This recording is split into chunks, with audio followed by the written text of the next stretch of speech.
Welcome. I'm E.G. Marshall. Welcome to the sounds of suspense, to the fear you can hear. I have a story for you about a writer of books. We all know what it is to read a book. We all read, sometimes to learn, sometimes to pass the time, sometimes to experience a life unrelated to our own, and sometimes to surrender ourselves to the fantasies of a person we have never met and will never meet. But what is it to write a book? That's another thing altogether. But what difference does it make? All the difference in the world. Well, it's not as if it were real. It is real. Don't you see that? Well, it's not real life. It is real life. It's a life more real than yours or mine or any life that anyone will ever live. Well, how can you say that? It's just a book.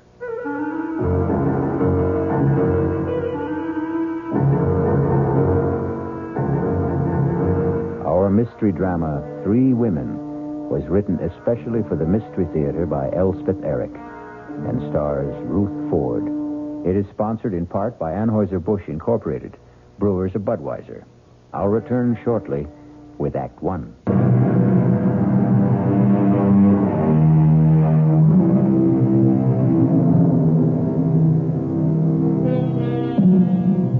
What is a book? 200, 300, 400 pages of words lying side by side in rows. That's all. Words we all know. Many of them we use. Nothing mysterious about the words themselves. But they are not thrown helter-skelter on the pages, are they? No, they lie there in a certain order, each one following on the one before. And who prescribed that order? Who put this word here and that word there? A writer. And this is the story of a writer named Stephen Lake and the book he wrote.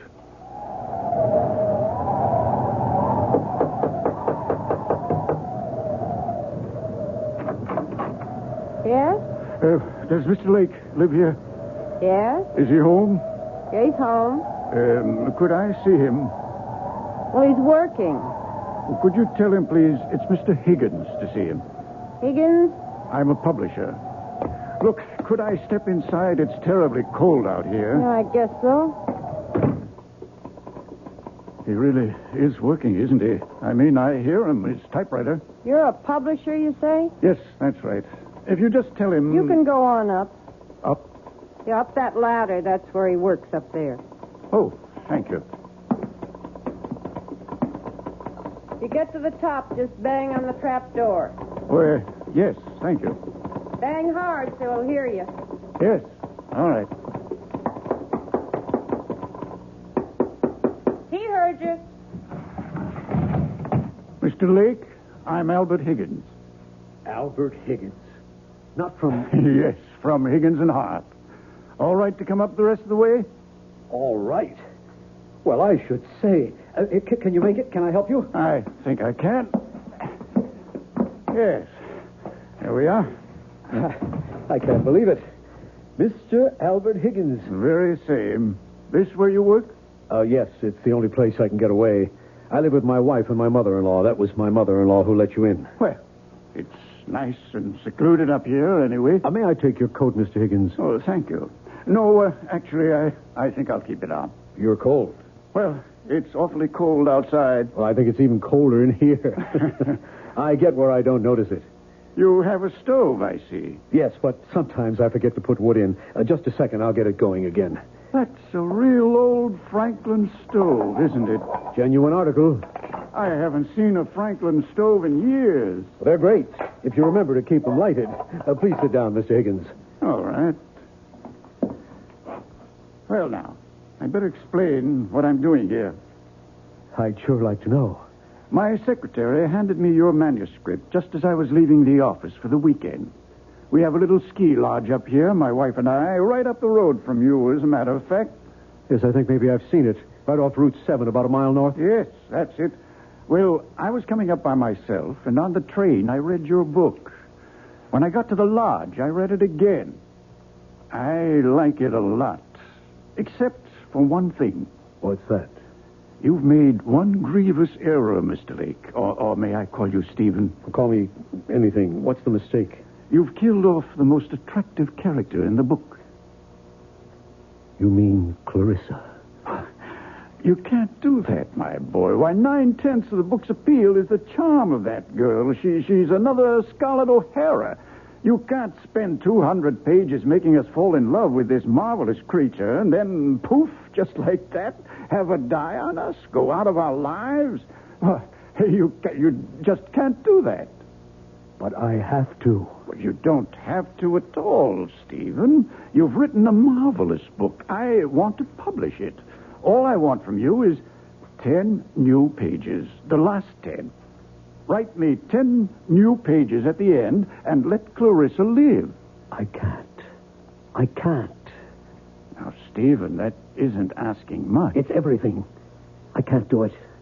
She has to die. She has to. Why does she have to die? Because if she doesn't die, I don't know what'll happen to me.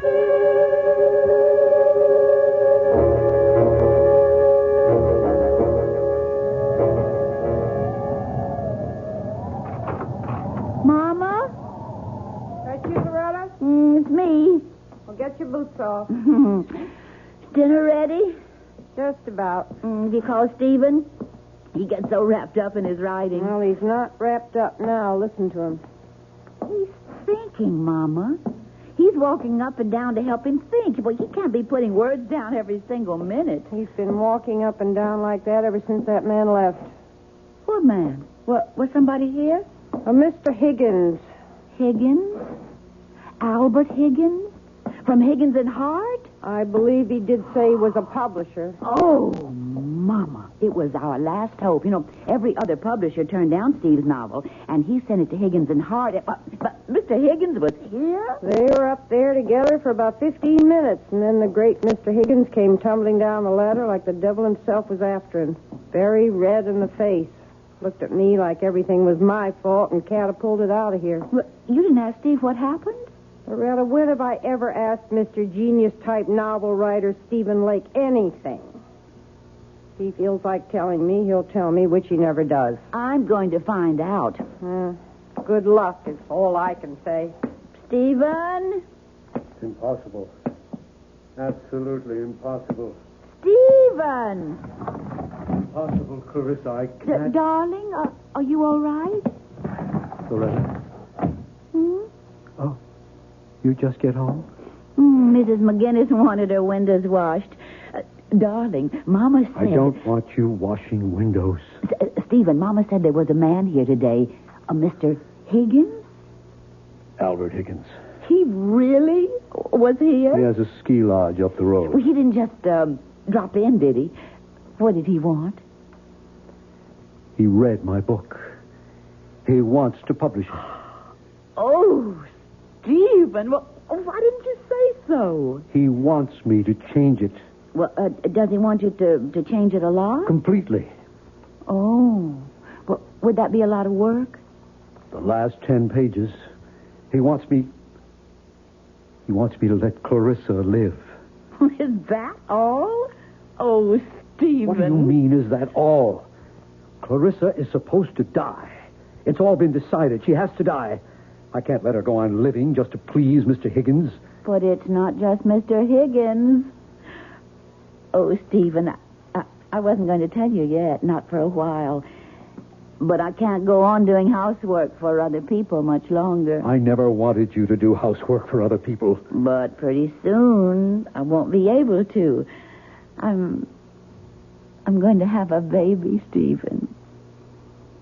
You're not. You must be wrong. Oh, no, I'm not wrong. Not about this. You must be.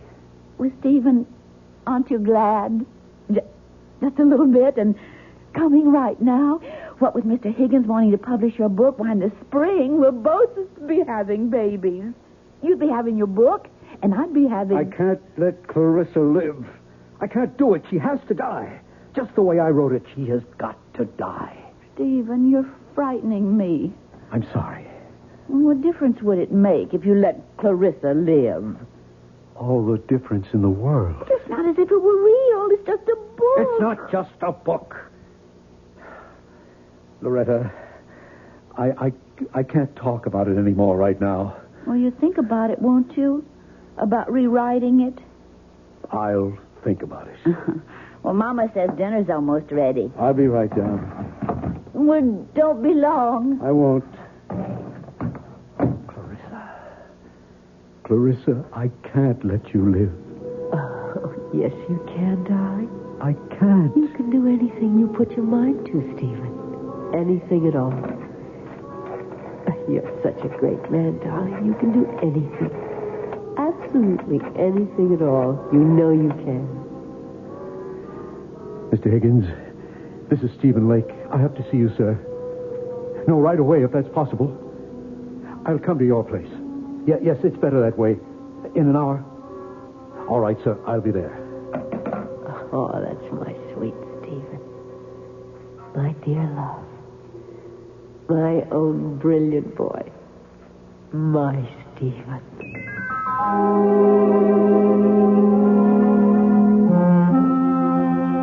I'm glad you called me, Stephen. I must say I was a trifle perturbed at your outburst this afternoon.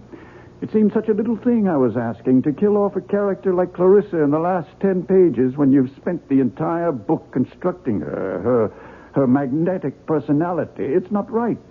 I have to do it, sir. But it's cheating, leading your readers up the garden path.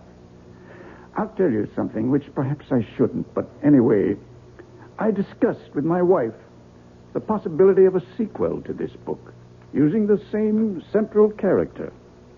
Clarissa? It's a shame to waste a character like that on one book. There should be another, and perhaps another. How can we do that if you kill her off at the end of your first book? Mr. Higgins, I've been writing for 7 years steadily. I've never sold anything. 6 years ago, I got married. My wife, Loretta, has been working as a domestic all these years, and her mother goes out every day to do other people's laundry. I haven't brought in 1 red cent in all that time. But now you will. Lots of red cent. The house we're living in, that's an abandoned 1-room schoolhouse. We bought it a year ago with every cent we had in the savings bank. $400. At a county auction. The room where I work used to be the place where they stored supplies. We got the Franklin stove from a junkyard. If you want the truth, we stole it. Young writers never have it easy, Stephen. My wife has never complained, never once. She's scrubbed other women's floors. She's washed their dishes and dusted their furniture and scoured their bathtubs and polished their silver. Well, in view of all this, I should think you'd jump at the chance to have your novel published. I do jump at it. I am jumping at it. Only, I can't let Clarissa live. She's got to die 10 pages from the end of the book. But that's unreasonable. Don't you think I wanted her to live? Don't you think I kept her alive as long as I could? You think I wanted to kill her? I had to. I can't for the life of me see why. Because I'd fallen in love with her. Oh, come now, Stephen. Deeply, hopelessly, irrevocably in love. Now, my boy, I've been a publisher a long time. I've talked to dozens of authors. They all fall in love with characters they've created. It happens all the time. Clarissa isn't just a character. Well, of course she is. She didn't exist before you created her, did she? She exists now. Good heavens, man. She came out of your mind. She has no life except the one you gave her. Maybe she did come out of my mind, but now she's got a life of her own. Well, in a manner of speaking, of course she has. And I want to prolong that life, Stephen. I predict great success for Clarissa. And for you. You and Clarissa are one, you might say. No, we are not one. We must never be one. I want her dead. And out of my life. On my word, I can't follow you. Mr. Higgins, if Clarissa is allowed to live, I shall desert my wife. Desert your wife? My wife is going to have a baby. Well, then, why on earth would you desert her? Because I love Clarissa. I love her with the kind of love I never knew existed. A love that has more power over me than I have over myself. I can't fight it. I can't escape it. It haunts my waking hours and my dreams as well. Those last 10 pages of the book weren't easy to write, Mr. Higgins. But I had to write them. I had to free myself somehow from a love that was destroying my soul, my life. I don't think you're quite sane, Stephen. Neither do I. Suppose we were to publish the book as it is. Oh, if only you would. And Clarissa dies. What then? Why, then, she'd go back to being a character in a book. And if you let her live? Then I would follow her. My life, my body, even my talent would belong to her. I myself would belong to Clarissa and to her alone.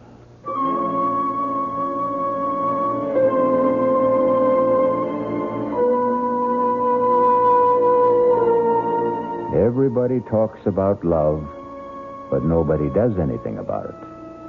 Now, here for the first time, we have a man who wants to do something. He wants to kill the lady. It may not be the perfect solution, not one to be universally recommended. Still, it's something. We'll be back shortly with Act 2. It was an American writer who said it, and not so long ago. Novelists, whatever else they may be, are also children, talking to children, in the dark. Listen with me now to the second act of Three Women. Stephen is talking to Clarissa, a character he created in one of his books, In the Dark. Clarissa, I can't let you go on living. But I want to, Stephen. Of course you want to. We all want to. But I want to so badly, and it's your fault, Stephen. Why is it my fault? Because you gave me such a wonderful life in your book. I enjoy it so much. I can't bear the thought of giving it up. Neither can I. Neither can I. To have had a life like that and then to die 10 pages from the end of the book. I know. When the book is published, you'll be dead. I don't see why, Stephen. I really don't. Because till now it's just been you and me and this room and words on paper. But after the book is published... What will it be then? It'll be something that sells for $7.95. $1.50 in the paperback edition. My goodness, you're counting on a big sale, aren't you? Just hoping. But it won't have a big sale if you kill me off, sweetheart. It might. What was that? Who came in? Probably my mother-in-law. She gets home early to get dinner ready. Will she come up here? I don't think so. She hardly ever does. Oh, then let's talk some more about how much you love me. She is coming up here. Oh, bother. Well, we'll talk some more later. I am not going to let you kill me off, Stephen. It's too cruel. Just a minute. All right to come up? Of course, Mother. Give me your hand. What a place. How do you stand it? I like it. It's cold, too. Your fire's gone out. You been working? Oh, no, not much. Well, what have you been doing? Figuring something out? Well, trying to. Figuring out what to do with the last 10 pages of your novel? More or less. Stephen, it's not up to me to tell you what to do. Then don't. I don't know one book from another, but this book of yours, it's a novel, isn't it? It's a novel. About made-up people, right? Yes. So what's the difference? You can do what you want with made-up people. They can live as long as you're alive to write about them. True? Is that true? Yes, that's true. So, if Mr. Higgins says you should let this character, this Clarissa, go on living, what's the difference? Let the lady live. Who cares? Also, and I don't mean this as a reproach, we can use the money. Believe me, I know that. So, if a little lady is worth more alive than dead, I say let her live. Yeah. It's not a lot of work. The way I understand it from Loretta, I mean, you don't have to write the whole book over. Just the last 10 pages. Well, what's that? You can knock that off in no time. Well, I better be getting on down and get dinner started. It'll be ready in about half an hour. I'll be down.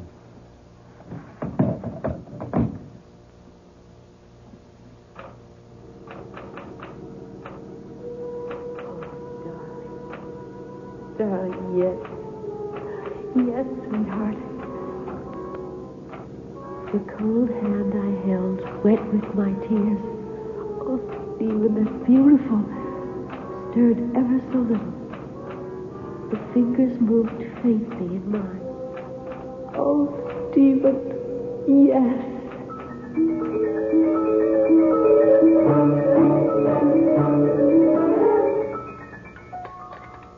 That was a very good dinner, Mother. How would you know?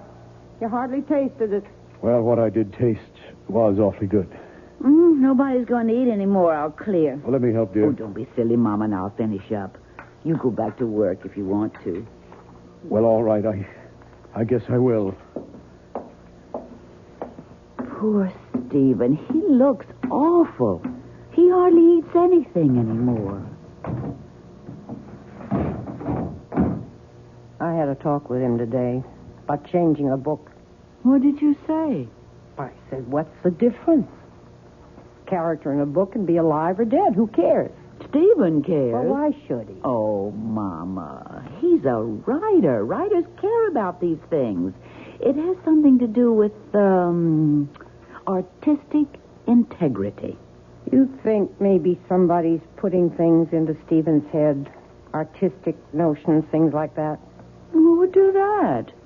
Mr. Higgins wants him to change the book. I wasn't thinking of Mr. Higgins. I was thinking of some woman.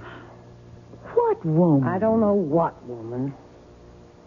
I don't suppose I should say this, but lots of times I hear him talking up there. Oh, Mama. Steve talks to himself all the time when he's trying to work things out. This isn't talking to himself. This is talking to somebody. There's a big difference. And another thing, that mattress he has up there, it looks to me like there's two people been lying on it. Mama! All right. I told you I shouldn't say it. Now I'm sorry I did. He didn't seem very happy about the baby. I should have kept my mouth shut. Oh, that's all right. You finish up the dishes. I'm going up to talk to him. Don't say I said anything. Don't tell him we've been talking. I won't. Yeah, just a second. I'm not disturbing you, am I? Of course not.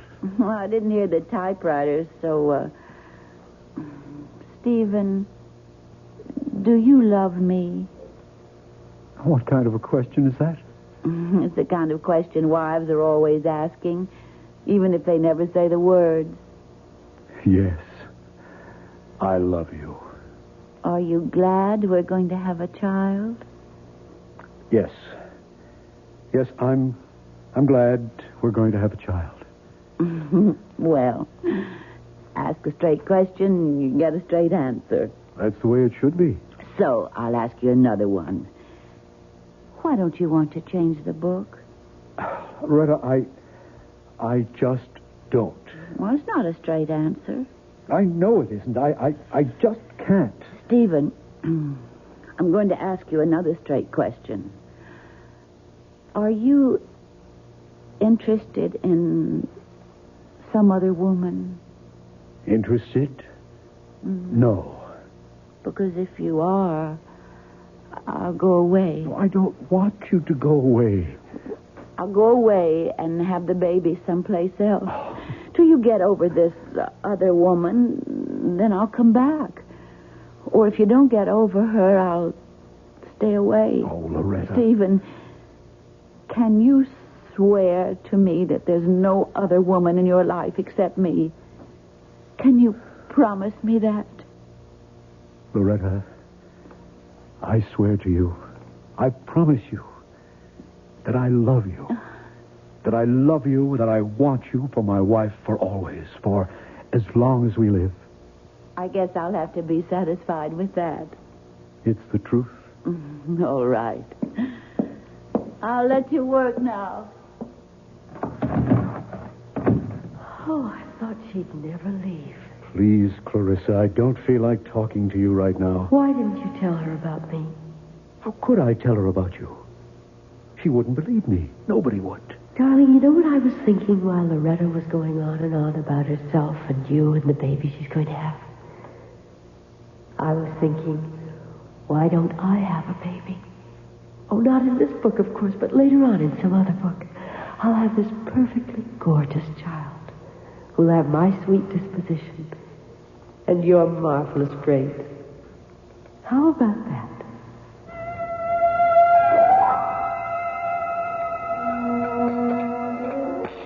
Mama, I asked him if there was somebody else. Another woman. Oh, well. He said he loved me and wanted me for his wife for as long as we live. Well, I still hear him talking up there, and it certainly sounds to me like he's talking to somebody. Oh, Mr. Higgins, come in before you freeze to death. Winter's closing in on us. It sure is. How are you, Mr. Higgins? Fine. I thrive on the cold. Mrs. Lake, your husband's in, I hope. He's up there, working, I guess. Has he talked to you about, about Clarissa, keeping her alive? He just says he doesn't want to. All right to go up and see him? Oh, I'm sure it is. Good luck, Mr. Higgins. Thank you.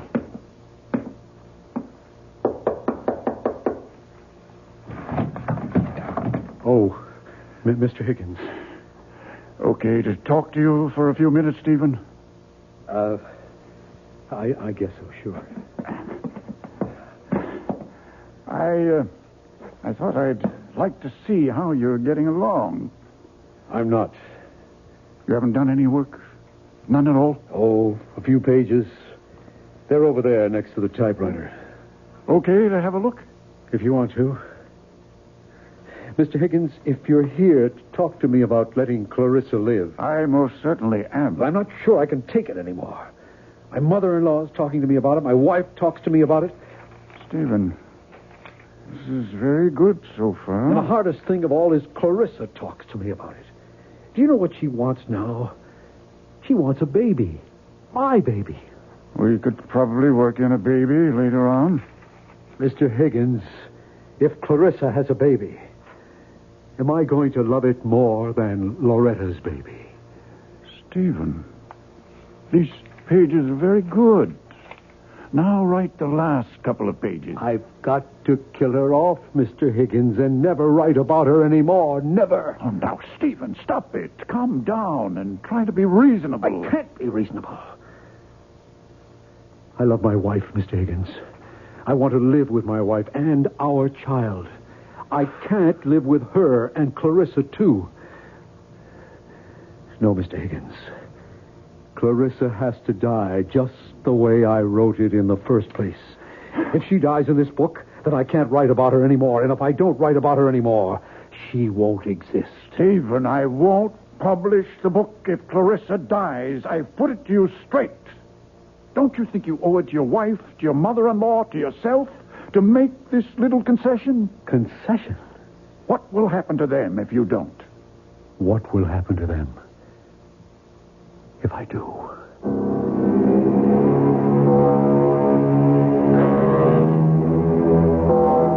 Money is the root of all evil, and killing is certainly evil. Yet, here we have a man who wants to kill and is letting himself be talked out of killing for money. It leaves us with the perplexing question, what is evil? Maybe we'll find out when we return shortly for Act 3. Pity the poor novelist, alone with his thoughts, his visions, his conceits, his fancies, his only solid, substantial companion, his typewriter.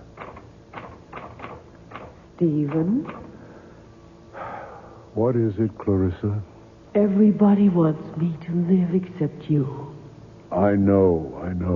And you're the one who loves me. I know. Nobody else even knows me.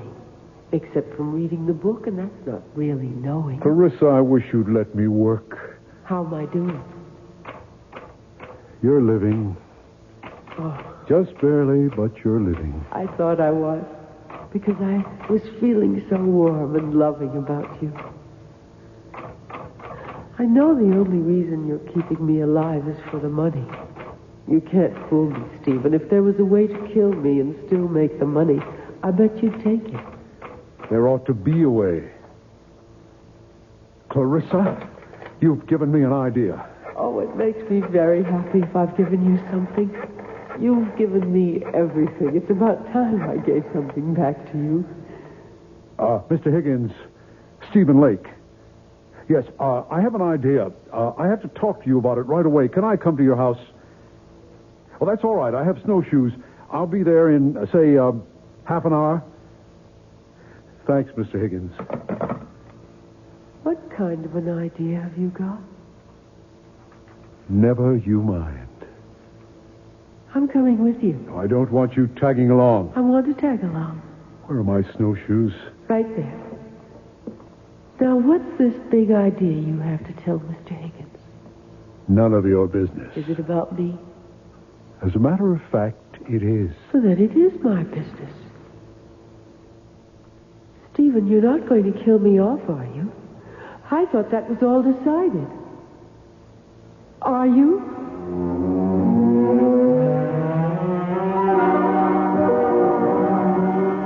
Now, my idea is this, Mr. Higgins.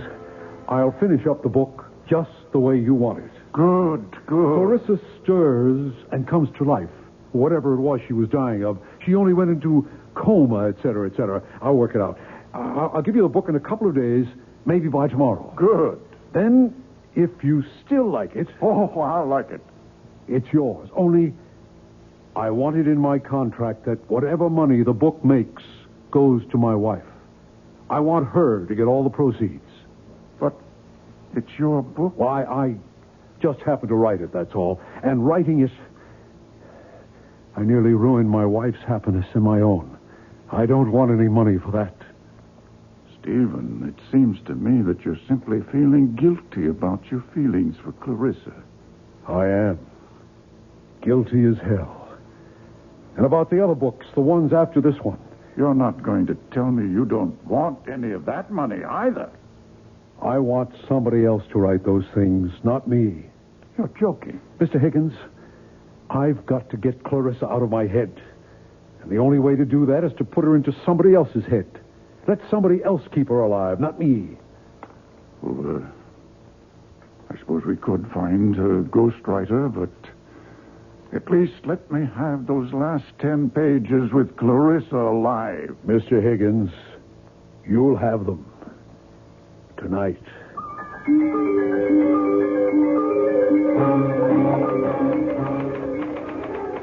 My, you are busy, aren't you? Very. You're working on the new ending to the novel, aren't you? That's right. And I get to live and live and live and... Clarissa, it's cold in here. Why don't you do something useful, like putting some wood in the stove? I don't know how. You don't know much, do you? Enough. Okay, I'll do it. Make a nice big fire, and then we can sit and talk about what's going to happen next. What do you mean by next? And all the other books, the ones you're going to write after this one. Now blow on this fire, will you? Oh. At least you can do that. Okay. Go on, tell me about the other books. I don't know anything about the other books. Would you like to hear some of my ideas? Not really. Well, that's enough. You can stop blowing. It's caught fire. Ah, that feels good. I think the next novel ought to be in Venice. Clarissa, I have made a deal with Mr. Higgins. When I finish these 10 pages, thereby keeping you alive, I shall turn them over to him to replace the original 10. And then I shall write no more books. Well, No more books about you, anyway. But Mr. Higgins thinks I'm wonderful. He wants lots of books about me. He's going to get lots of books about you, but they won't be written by me. But who'll write them? A ghost. A ghost? I don't want to be written by a ghost. I'm part ghost myself. Oh, he'll be a real live man. A ghost writer. That's what they are called in the publishing business. But it won't be you. Definitely not me. But it will be a real live man. Yes. And now, if you'll excuse me, I'd like to get back to work. I wonder, will he be as handsome as you? Handsomer, probably. I wonder, will he love me the way you do? For his sake, I hope not. I wonder, will I love him? Why should you love him? Why not? You never loved me. Oh, that's the way you wrote it. I couldn't love anyone. Except yourself. But he might write me differently, mightn't he? He shouldn't. He should follow the character exactly as I've set it down in the first book. But if he falls in love with me, he might want it changed so I could fall in love with him. It would be so much more convenient for everybody. Clarissa, you wouldn't. Wouldn't what? Fall in love with the ghostwriter. Would you? How should I know? Well, you wouldn't have his child. You wouldn't do that. I think I'll put another piece of wood on the fire. Or would you rather do it? Clarissa, would you have his child?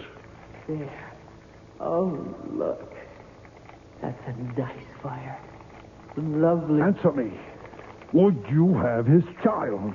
Well, Stephen, if that's the way he writes it, I guess I'll have to. Stephen, what are you doing? Oh, no. You're not going to have his child. No. Stephen. You're going back to where you were in the original. You're going to die 10 pages from the end of the book. You're not going to burn the new pages, Stephen. You're not. Don't. Help! Help! Someone help me! I'm on fire! Help me! The quilt! Get me the quilt, please! Help me!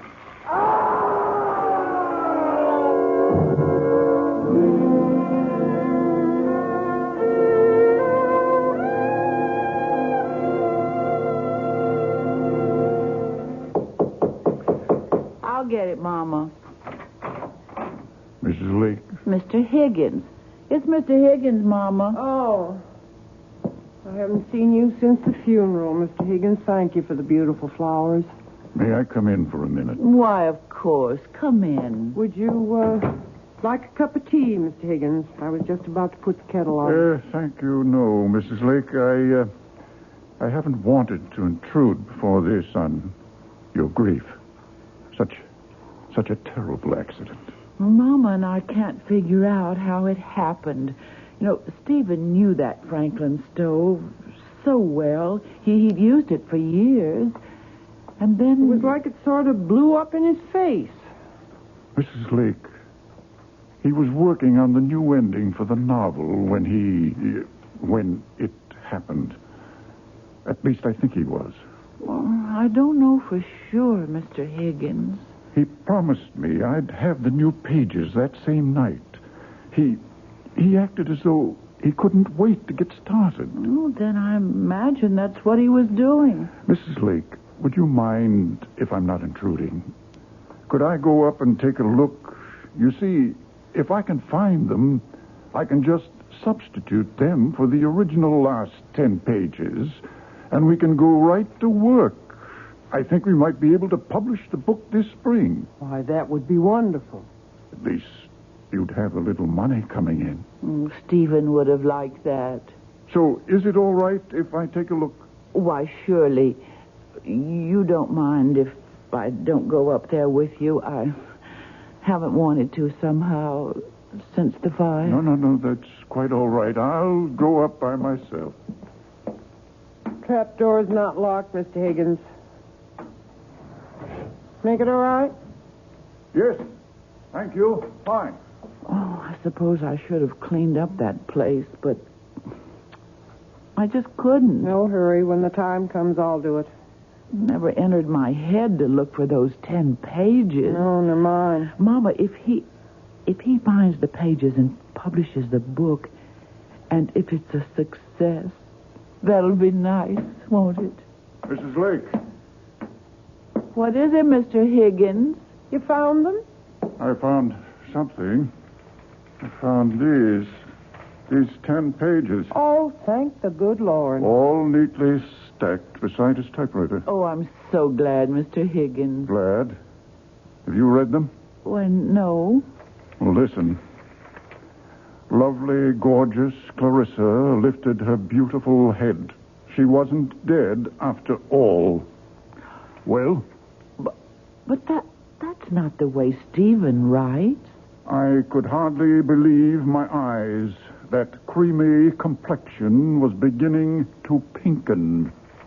Pinken? There's no such word as pinken. My adorable sweetheart had only fainted and wasn't dead at all. My goodness, but I was happy. Now, I ask you... Stephen didn't write that way at all. Nothing like that. And who did? Who did write this awful trash? Mr. Higgins, you don't think that... Well, somebody wrote it. It's typed on his typewriter. You don't suppose it is possible that Stephen went mad and wrote this awful stuff while he was unbalanced?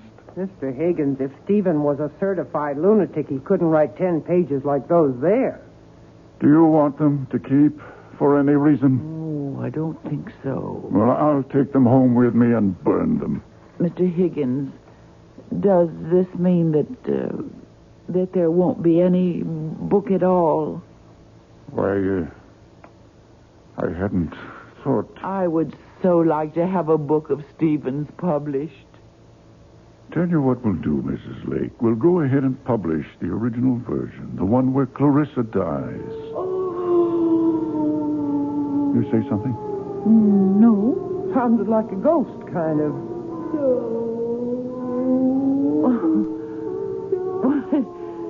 It really does sound like a ghost. Must be the wind. Huh. Well, I'll be getting along. And don't you worry, you two. There'll be a little money coming in. It's still a good novel, even with Clarissa dying. Too bad, though. I'd hoped Clarissa would have a long and happy life, but such is fate.